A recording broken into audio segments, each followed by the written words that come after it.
ഒരിക്കൽ ഒരു ശിഷ്യൻ തൻ്റെ ഗുരുവിനോട് ചോദിച്ചു, ഞാൻ അങ്ങയെ ആരായിട്ട് കാണണം? എന്താണ് അങ്ങയെ വിളിക്കേണ്ടത്? അങ്ങയെ ഒരു ഗുരുവായിട്ടാണോ കാണേണ്ടത്? അതോ ഒരു പ്രഭാഷകനായിട്ടാണോ? അല്ലെങ്കിൽ ഒരു പിതാവായി കാണണമോ?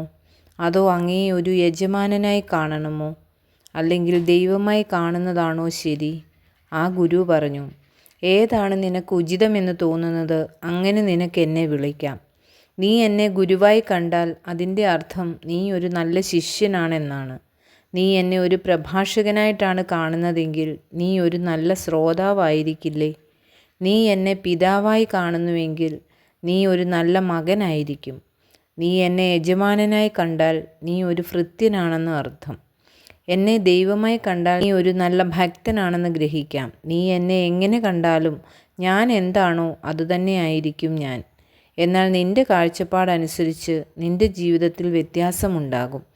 ഈ ഗുരുവിൻ്റെ വാക്കുകൾ നമ്മുടെ ദൈനംദിന ജീവിതത്തിൽ ഒന്ന് പ്രയോഗിച്ചാൽ നമ്മുടെ ജീവിതത്തിൻ്റെ യഥാർത്ഥ അവസ്ഥ ഗ്രഹിക്കാൻ കഴിയും. നാം സ്നേഹപൂർവ്വം ഒരാളിനെ കാണുന്നെങ്കിൽ അത് നമ്മുടെ ഹൃദയത്തിൽ അലയടിക്കുന്ന സ്നേഹത്തിൻ്റെ പ്രതിഫലനമാണ്. നാം ഒരാളെ വാശിയോടെ കാണുന്നുവെങ്കിൽ നമ്മുടെ ഹൃദയത്തിൽ വാശി നിലനിൽക്കുന്നു എന്നർത്ഥം. ഒരാളെ ശത്രുവായി കാണുമ്പോൾ അയാളുടെ ഹൃദയത്തിലല്ല, നമ്മുടെ ഹൃദയത്തിലാണ് ശത്രുത എന്നല്ലേ അർത്ഥം.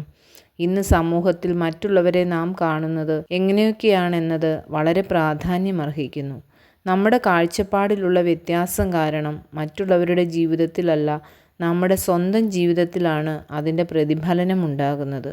നാം ഒരു പന്ത് ഭിത്തിയിലെറിയുമ്പോൾ അത് തിരികെ വരുന്നത് നമ്മുടെ ഏറിൻ്റെ ഊക്കനുസരിച്ചാണ്. ഇത് ജീവിതത്തിൽ എല്ലാ കാര്യത്തിലും ഒരു സത്യമാണ്.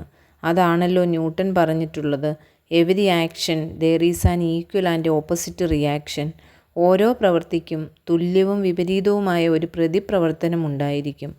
ന്യൂട്ടൺ ഒരു പ്രവൃത്തിയെക്കുറിച്ചാണ് പറഞ്ഞതെങ്കിലും നമ്മുടെ മാനസികവും സ്വഭാവ രീതികളും ആധ്യാത്മികവുമായ എല്ലാത്തിനെക്കുറിച്ചും ഇതൊരു സത്യമാണ്.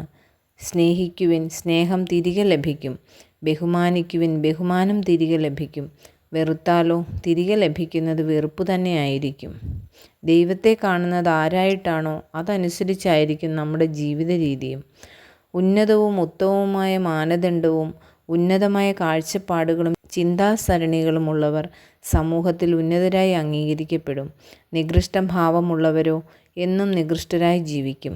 അതിനാൽ നമ്മുടെ ജീവിതം ഉന്നത ഭാവവും ഉന്നത ദർശനവുമുള്ളതാവാൻ വേണ്ടുന്ന വ്യതിയാനം ജീവിതത്തിൽ വരുത്തുവാൻ നമുക്ക് സാധ്യമാകട്ടെ.